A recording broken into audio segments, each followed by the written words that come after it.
আসসালামু আলাইকুম। সবাই কেমন আছেন? আশা করছি সবাই ভালো আছেন, সুস্থ আছেন। আজকে আমি আরেকটা মজাদার রেসিপি নিয়ে চলে এসেছি, যেটা অনেকের কাছে খুবই প্রিয়। আপনারা ছবি দেখেই বুঝতে পারছেন আজকে আমি কি নিয়ে এসেছি। আজকে আমি নিয়ে এসেছি ভুরি ভুনা, অথবা অনেকে বট বলে ডাকে। যে যেটাই নামে ডাকুক না কেন, আসলে এই ভুরি ভুনাটা খুবই মজার, আর যারা খায় তাদের কাছে তো অসাধারণ। তাই কিভাবে সহজভাবে আপনারা বাসায় ভুরি ভুনা খেতে পারেন, সেই রেসিপিটা আজকে আমি আপনাদের সাথে শেয়ার করলাম। তাহলে চলুন এখন আমি চলে যাই রেসিপিতে। প্রথমে একটি কড়াই নিয়ে নিলাম, এর মধ্যে পরিমাণ মতো তেল দিয়ে দিচ্ছি আমি। এরপর এর মধ্যে আমি দিয়ে দিব এলাচ ৩ থেকে ৪টি। আমি আগেই বলে নেই, এখানে আমি যেহেতু মসলার গুঁড়াটা ব্যবহার করছি, যেটা হলো আপনার গরম মসলার গুঁড়া, সেটা ব্যবহার করছি। সেজন্য এখানে আমি দারচিনি, তেজপাতা এগুলো কিছুই দেইনি। আপনারা চাইলে এখানে ব্যবহার করতে পারেন। এরপর এর মধ্যে দিয়ে দিলাম পরিমাণ মতো পেঁয়াজ। এখানে পেঁয়াজটা প্রায় ১.৫ কাপের মতো ছিল। আপনারা চাইলে আপনাদের পরিমাণ অনুযায়ী বাড়াতেও পারেন, কমাতেও পারেন। আমি এখানে ভুঁড়ি অনুযায়ী আমি পেঁয়াজটা দিয়েছি। এরপর এর মধ্যে দিয়ে দিলাম লবণ। ও তার আগে বলে দিচ্ছি, আমি এলাচের সাথে কিন্তু সামান্য একটু জয়ত্রী দিয়েছিলাম, যাতে ভুঁড়ির গন্ধটা একটু দূর হয়। আর ভুঁড়িটা কিভাবে পরিষ্কার করতে হয় সেই রেসিপিটা আমি আরেকদিন আপনাদের সাথে শেয়ার করব। এরপর আমি এর মধ্যে দিয়ে দিচ্ছি, যখন পেঁয়াজটা একটু মজে যাবে, তারপর আদা বাটা, রসুন বাটা এবং জিরা বাটা দিয়ে আমি পেঁয়াজের সাথে একটু ভেজে নিচ্ছি। আপনাদের যতটুক ভুঁড়ি আপনারা রান্না করবেন ততটুকুই আপনারা মশলাটা দিবেন সেই অনুযায়ী। এখানে আমি দিয়ে দিচ্ছি টমেটো কুচি, আপনারা চাইলে পেস্টও ব্যবহার করতে পারেন। আর টমেটোটা দিলে একটু অন্যরকম স্বাদ হয়। এখন আমি দিয়ে দিচ্ছি হলুদের গুঁড়া, মরিচের গুঁড়া, ধনিয়ার গুঁড়া এবং গরম মশলার গুঁড়া। যেটা আমি বললাম, এটা হলো শাহি গরম মশলার গুঁড়া। এটা দিয়ে আমি সামান্য পানি দিয়ে মশলাটা ভালোভাবে কষিয়ে নিব।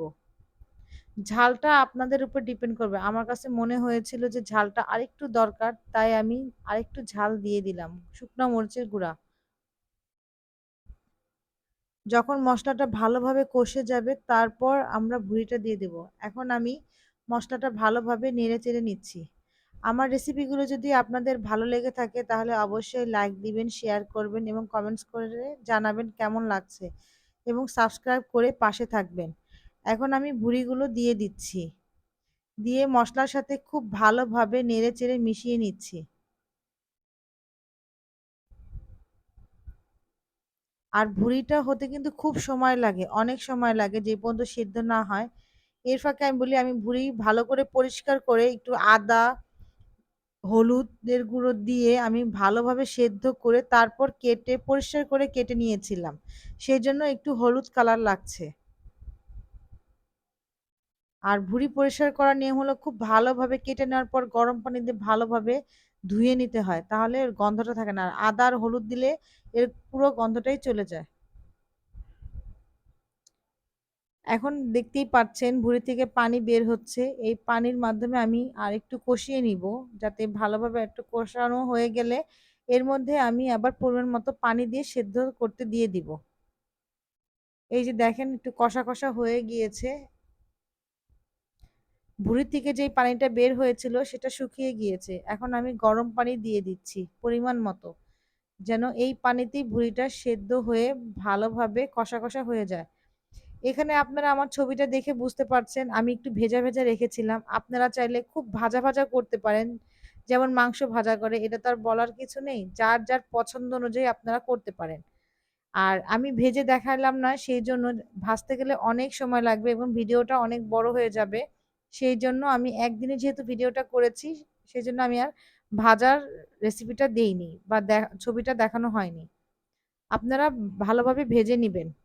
এরপর পানিটা শুকিয়ে গিয়েছে, কষা কষা হয়ে আসছে এবং আমার ভুঁড়িটা প্রায় সেদ্ধ হয়ে আসছে। এখন আরো কিছুক্ষণের জন্য আমি এটা ঢেকে রেখে দিব।